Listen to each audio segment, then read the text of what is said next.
You have videos on your channel saying what I ate in a day for a flat stomach, what I ate in a day for good digestion, what I ate in a day for a hot sexy body, what I ate in a day to detox.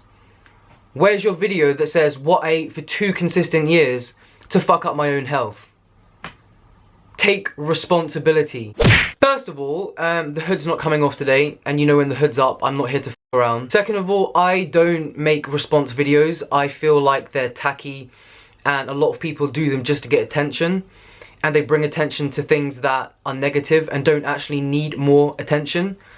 I definitely think there's a time and a place for good response videos, just like Mike the Vegan does with science. They're always brilliant. But honestly, watching the most recent Why I'm No Longer Vegan video just pushed me over the edge. And yeah, we have this whole group of people who are now sitting down saying why animal products have saved their lives and why they had to stop being vegan and how their health is in such a bad place. And I'm not denying any of that. And I'm not surprised. If you look at the diets they were following for years, it's a no-brainer that their health was going to break down at some point. But not one of them has sat down and made a video warning people not to make the same mistakes that they did in the way that they damaged their body with stupid restrictive vegan diets. Not one of them. And in my opinion, that is so damn irresponsible. This video is not at all like just judging people because they're not vegan anymore. I really couldn't care less. Okay, that's a lie. I could care less if people are vegan because I wish the whole world was vegan, but I don't make response videos or just judge other people generally for deciding not to be vegan. But when it's a situation like this, when there are so many people that have damaged their own health and are now sitting down talking about how animal products are saving them, if any of them really cared about veganism in the first place, they would have all sat down and explained what they did to mess their bodies up to get to this point of poor health. Please remember that when people make these Why I'm No Longer Vegan videos, and they all go viral pretty much, at least 50% of the people that watch those videos are not only young impressionable people, but they're non-vegans. And the way that these people have presented those messages, those videos, explaining how animal products have saved their health and how veganism wasn't working for them, they haven't given the audience the full picture. They haven't spoken about the fact that pretty much all of them did a water fast or a juice cleanse for a prolonged period of time. They haven't spoken about the fact that they only ate fruit for the first 2 years of their vegan diet. They haven't spoken about the fact that they eliminated all overt fats and messed up their hormones for the first couple of years of their vegan diet. It's beyond me. It's beyond me. Just put it that way. Okay, also this is not related to the video whatsoever, but I thought CBD oil was supposed to help with anxiety. I swear I've had like 20 puffs of this today and I'm like on fire inside. Also, I have nothing against these people in real life. I've met Ravana, only hung out with her once, very briefly in California. She is one of the nicest, most down-to-earth people I've ever met. I class Tim as a good friend in real life. I don't know the rest of them. I'm not judging them as people. I'm just calling them out for their irresponsible actions, basically. So, yeah. The first thing I want to bring up is that any diet can be restrictive and malnourishing. If you only eat fruit for the first almost 2 years of your vegan journey, let's take Elise for example, you know, eating just papayas and bananas and at some points no overt fats and no greens and no salt. Are you surprised that you mucked your digestion up? Are you surprised that you got brain fog? Are you surprised that you lost your sex drive? It's inevitable that these things were going to happen. If a patient came to me, for those of you who don't know, no, I'm not 16, I am a registered nutritional therapist. If a patient came to me and said, I want to lose my hormones, I want to lose my sex drive, I want to have terrible digestion for years to come, I would say, go and follow what Raw Alignment did on her channel for the first 2 years. Why are you not making a video explaining how restrictive your diet was that got you to this point? Don't blame it on veganism, blame it on yourself and your own disordered eating pattern. Whether you're vegan, whether you're vegetarian, whether you're a meat eater, any diet can be restrictive and malnourishing. On the flip side, if you were someone that ate meat, but for the first 2 years of your non-vegan diet or whatever, you only ate chicken breast and lettuce, you would become malnourished. You would get digestive issues. You would get mental issues. You'd probably be depressed. You'd be depriving yourself of so many different nutrients. And that's very similar to what Elise did for the first 2 years of her vegan journey because she only ate fruit. And the fact that you sit there now with a smile on your face about how animal products have saved you beyond me. So yeah, let's just get that out of the way. Any diet can be restrictive. If you have disordered eating, doesn't matter whether you're vegan, doesn't matter whether you're vegetarian, doesn't matter whether you're a carnivore, you are going to get deficiencies. Another really important point I want to bring up is that, as any YouTuber will admit and know, I'm talking vegan YouTubers, whether you're male, whether you're female, we all know. Actually, I think my audience is a little bit different. I think you guys are like a bit more grown up, like mainly between 20 and 30, which is quite surprising considering how immature I am. But anyways, most vegan channels, your demographic is going to be young, impressionable people between the ages of 16 and 25. We know this. And also, usually 80% of them are going to be female. So just think about the amount of people that have watched, for example, Elise's videos or Ravana's videos that are still up about their juice cleanse or their water fast or their fully raw diet with no overt fats. You're probably wondering, okay, if these channels are so stupid and they promote such a restrictive message,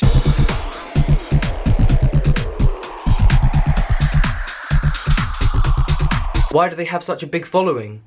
It's because people with eating disorders, and trust me, because I used to have one, and I've worked with them for the last 4 years, people with eating disorders love this stuff. They soak it up. They love watching videos where people only eat fruit. They love watching videos where people tell them that they can never eat oil, and they can never eat overt fats, and they should never eat salt. Young, impressionable girls and boys are drawn towards that. People with eating disorders. And you are only emphasizing the problem by now not holding your hands up and saying, don't do that. It messed my health up. One very important point I want to bring up, this is probably the most important point of the whole video, is something Elise focused on in her video, where she was talking about how now, you know, she was craving salmon and she needed those omega-3s that healed her brain, helping her gut, helping her hormones. And also she spoke about how the conversion from plants, from ALA to EPA then DHA, is less, what's the word, less conversionable, has a lower conversion rate than animal products like salmon. This is a fact, okay? I'm not denying that, that's a fact. To my understanding, from what I have learned, is that salmon is extremely high in omega-3s, but more specifically EPA and DHA, and these are essential for brain functioning. And yes, omega-3s are essential for your overall health. This is why on this channel, and anyone that is responsible promotes that you eat a good amount of omega-3s in your diet, including chia, including flax, including hemp, including walnuts, and possibly taking a vegan DHA supplement for your mental and physical health if needed. And yes, she has been eating a much higher fat vegan diet in the last year or two, but that in itself was very restrictive. Just to break it to you, avocados are not a good source of omega-3. The problem is that you deprived yourself of omega-3s for a very long time. For the first 2 years of your vegan journey, you only ate fruits and limited greens and a tahini dressing, which we all know I'm the tahini king, and I eat way too much of it. But I'm the first one to say, yeah, if you want to eat a lot of tahini, okay, go ahead. Do whatever you want. Don't copy me, because sometimes I eat too much of it. But make sure you are getting enough omega-3s in. If you don't eat omega-3s for 4 years, what do you expect? And this is why I'm very outspoken against the people that still promote very high carb, low fat, which in my opinion is not the healthiest way. It's not necessary, and in a lot of cases, it's actually unhealthy for young people that come towards veganism. And I'm always outspoken about that. Like, if it works for you, it works for you, but we do need healthy fats in our diet for a reason. I just can't, seriously. In the video as well, she's also talking about how a group of her Hawaii friends, and I know exactly who she's talking about Evan Rock. The channel, I think their channel is called Moon and Rock. Again, it's the same story we're seeing on repeat. The same with Tim Sheaf, the same with Ravana, the same with Elise, the same with Moon and Rock, her friends in Hawaii. If you look at what they were eating before, they were also eating a fruit-based diet. The guy Evan was not only eating a fruit-based diet, but also intermittent fasting and eating 1 meal a day. Eating a fruit-based diet in general with a lack of fat and protein is going to malnourish you in the long term. But not only doing that, but taking it to the extra extreme and eating 1 meal a day of a fruit raw-based diet, probably knowing these kind of people without supplementation, it's irresponsibility at its finest. And what do you expect? You deprived your body. Take responsibility for that. The whole bunch of you over there completely malnourished yourself. And I know I'm sitting here kind of different type of Miles. I don't usually sit here and rant about other people. I mean, I sit here and rant all the time. I don't like to talk about other people. But when it's got to this point where these videos are getting millions of views, and like I said, not one of them has sat down and actually said, yeah, I am eating animal products, I'm doing this for my health right now, but the reason my health got to this point is because in the past, we all water fasted, we all juice cleansed, we all lived on a diet, a fruit-based diet, we neglected omega-3s, we didn't get insufficient amino acids, some of us didn't even take B12. Honestly, blows my mind. I've always said that people who are going to have like a health or diet-based channel should have to take a basic IQ test before they give other people advice. And I know a lot of you guys thought I was joking. I'm not joking at all. I mean, but can you imagine if we actually had this rule in place where if you are going to have a health channel, if you are going to share your diet, if you are going to encourage other people to do a 30-day fruit juice cleanse with you, if you had to take just a tiny basic mental IQ test first to make sure that you're fully with it and you're not going to do damage to others. Can you imagine? 2-year restraining order from Best Buy and Amazon Prime, not allowed to buy a camera. That would be the best case scenario. Best! I'm not even kidding. And the reason I decided to speak about this for once is because a lot of you guys might not know, I am an ethical vegan. Yes, I do believe that the vegan diet has... What am I doing? I do believe that the vegan diet can have amazing health benefits if you do it properly and balanced. And thank God there are so many of us, I mean I will include myself in that, there are so many of us now that are thriving on a plant-based diet and promoting a balanced, whole foods, plant-based diet that is full of goodness and full of variety, and also, you know, advocating for supplementation when needed. It's great that there are people that are doing this. I don't think these people realise the damage that they've done, and the very least they can do is sit down and talk about the mistakes they made to discourage other people from doing the same thing. Not only is it bad for veganism, but it's also actually potentially damaging to other people's health as well. Also, some of the points that people have made, you know, like, you don't understand what it's like to have poor health, you know, desperate times call for desperate measures. When your brain's not functioning, when your body's not functioning, when you're in pain, you'll do anything to try and make it better. Till you are in a place of deep suffering, physically or mentally or emotionally, it's really hard to say that you would never do something unless you are at that point. I'm sorry, but all of you put together have not been through what I've been through in the last few years with my health, which included almost dying from a very rare adrenal tumour, having an organ removed, living with severe nerve damage, having to be on multiple different medications that make me feel awful sometimes. But that's the card that I've been dealt, and that's what I have to deal with. I've found the vegan diet that works for me,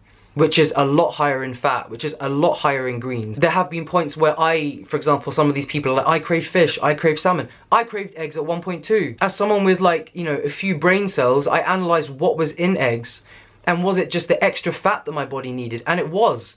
So I ate more fat, and I planned my vegan diet, and I take my supplements, and therefore I know that I'm doing the best I can to thrive. And also, if I make mistakes along the way, I'll be the first one to put my hands up and say, don't repeat what I just did, because actually that was a mistake, it was just part of my journey, this is what we can learn from it. But none of these people have done that. Yeah, no, the hoodie's going up for the outro. Anyways, guys, I really didn't enjoy making this video, but again, I feel like this stuff just has to be said. I'm sending you so much love. Next video will be back in the kitchen, and I'll see you all later. Laters.